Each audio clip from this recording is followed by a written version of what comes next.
Hi mga Mari! Hi guys! Mayong hapon sa tanan. Anyway guys, ang tagal nating hindi tayo naka-upload dahil sobrang busy talaga dito sa bahay guys, super as in. So, minsan pagod na si Kunyang, pagod na si kumarin nyo, hindi na makagawa ng mga video. So, ayan, minsan wala talaga akong upload. Kaya pasensya na talaga kayo guys. Kasi marami kaming inasikaso ngayon guys. Kasi di ba dumating na yung amo ko galing sa London. Dumating siya. Tapos siguro mag 2 weeks since nga dumating siya, mag 2 weeks ngayon. Tapos syempre, ang dami yang mga pasalubong galing doon kasi winter doon eh. So, ang pasalubong talaga guys, napakarami talaga, sobrang napakarami as in. So, bising-bisihan si Kunyang, si kumari nyo. Ang daming ginagawa sa bahay, halos baliktarin na ang bahay.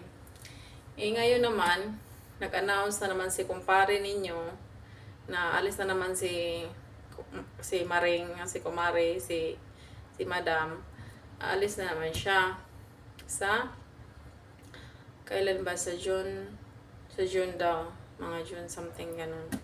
Di ko pa alam kung anong exactly talaga nga date na alis siya. So kasama na naman yung isa kong alaga kasi doon, may competition na naman siya sa Japan. So ngayon, after that, di ba, grabing busy kasi papunta sila ng Japan. So ngayon,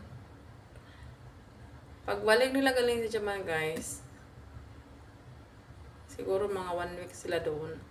So, di ba winter yan, ang daming labahin yan, talagang dami din yung labahin kasi winter eh. So, babalik sila dito. So, kinabukasan na naman, naalis na naman kaming lahat. So, di ba 1 month kami doon sa lugar na puntahan namin. So, kaya hindi talaga ako guys nakagawa-gawa ng video. Sobrang busy talaga super here. Sobrang busy. Wala na presidente, na busy lang. So, mauna nga, wala dyan ko naka-upload. Ay, hindi ako naka-upload, hindi ako nakagawa ng video. So, katong time din nga, katong Sunday, naka-off din lang ako, pero nagsama din kami ng amo ko. Naka-off ako, pero nagsama kami. So, may kunting ako na pero about lang yun sa competition ng alaga ko guys. So, wala talaga akong nagawang video na talagang sarili kong ginawa. Napakahirap talaga guys mag-content creator na ganitong trabaho mo guys. Lalong-lalo na napakarami namin dito sa bahay. As in, daghan mi kaayo diri sa balay. Nang lisod kaayo jud na maghimo ko kuan. Ngay sabay na ko siya ba malisuan yung kog ulo ba. Kaya napakahirap guys. So, kayo na lang umintindi sa akin na magsalita ako ng Tagalog, magsalita ako ng Bisaya, salita ako ng English. So, intindihin nyo na lang yan kasi minsan talaga namang napakahirap ang salita ng Tagalog, pero I will try my best guys nga magsalita ako ng Tagalog para maintindihan sa lahat.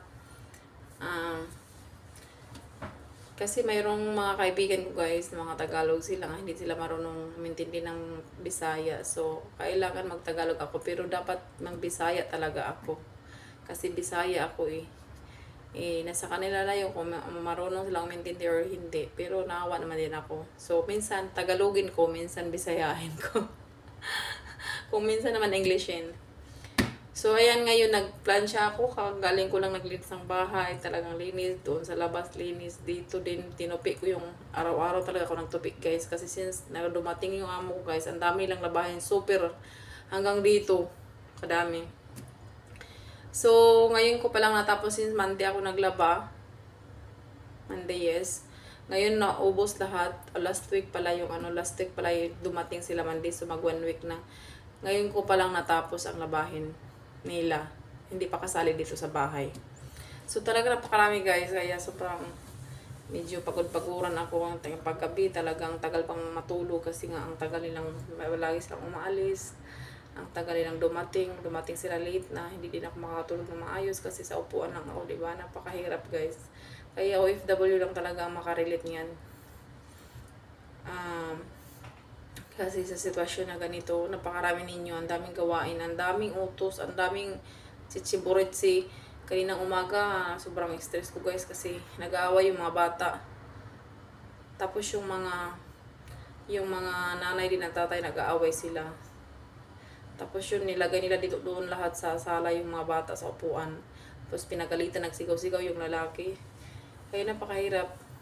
So, stress na naman ako kasi syempre, alam mo yung boses guys, talagang pumasok dito sa kabilang mo, tainga, tapos lalagbas naman papunta ng Malaysia. Grabe ang lakas.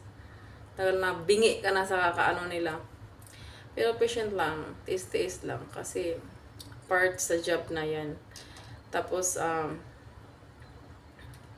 kung may mga plano ka sa buhay, so you have to be patient always.